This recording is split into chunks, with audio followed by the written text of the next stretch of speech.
Hey everybody, welcome to my Legend of Korra review. This is a different setting, and this will be the only time I'll ever see this setting. But welcome to the review. I am very excited to be doing this again. The last one got a lot of really good reception, so I'm doing it again. Yes, I know the season finale actually came out in two parts, Enter the Void and Venom of the Red Lotus.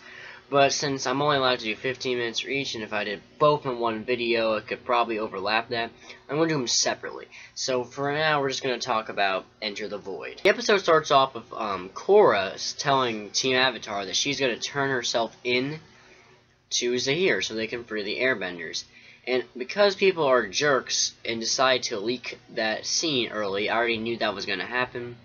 But really, the conversation with Zuko last episode foreshadowed that anyway, so I wasn't that mad. Plus, it's just the first scene of the episode, didn't mean much. So Korra is going to meet Zahir at La something peak, I can't pronounce it. And Mako, Asami, and Bolin are going to go to the Air Temple to retrieve the Airbenders. The Metal Benders are going to be stationed around the peak in case, well, they will get Korra out. Of course, Zahir is lying and the Airbenders are not at the Air Temple, so a huge fight breaks out and we get tons of amazing action, just like last episode. 3 fights are going at the same time, might be the 3 best fights in the entire series. They are just fantastic, even better maybe than Avatar: The Last Airbender. I've always said that the action in this show is better, but the emotional drama isn't as good. And the action scenes are just great. You really have 3 levels of fighting here.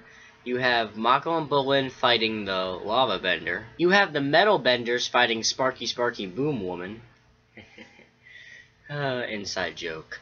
And you have Korra and Korra's dad fighting Zahir. There is a perfect moment in the Zahir versus Korra and Korra's dad fight. So Korra earthbends, making Zahir back off for a second. Korra's dad turns his water into icicles and goes straight at Zahir. Korra earthbends again, and it goes around Zahir. It trips him backwards and he falls over, and Korra's dad goes to attack. Zahir whips backwards. Korra's dad comes down, his fist hits the rock. The ice goes everywhere. It comes in slow motion, and it's like, this is perfect. I know everybody called it, but I gotta put my claim here. I called it. Tenzin is not dead. None of the Airbenders are dead. They're all alive. Tenzin's not dead. He's still severely injured, but he's not dead, so I called it. However, Sparky Boom Woman? Yeah, she's dead. Sue just puts the huge metal armor around her face. She shoots, boom! No head. Of course, they don't show Sparky Boom Woman dying, but it's still heavily implied. They've killed a lot of people in the last 3 or 4 weeks. And it's actually amazing because they're killing people off about as fast as the children. Of course, we gotta talk about the big thing in this episode. Zahir flies. This isn't some, oh, he's airbending anything below him. No, he just flies. He just floats away. They even say, well, I guess he doesn't need a ride. He flies. It's insane. They even say in the next episode that only one other airbender in history has flown before. Finally, though, we figure out what the Red Lotus wants with Korra. And I gotta say, it is a bit anticlimactic. They just want to kill her. That's it. They want to kill her. I mean, isn't this what technically every bad guy in this show wants, really? Except maybe Amon. They want to kill her. It's what Ozai wanted to do in the original series of Aang. It's basically what Tonraq wanted, or that's what he tried to do at the end. Okay, I mean, Zahir is still a great villain. The whole cast is a villain, the Red Lotus, but I just wasn't super happy, because I had this great theory in my head of what would be a great idea. And now that I watched that take again, I'm well aware that Tonraq was not the villain for the second season. That was Unalaq.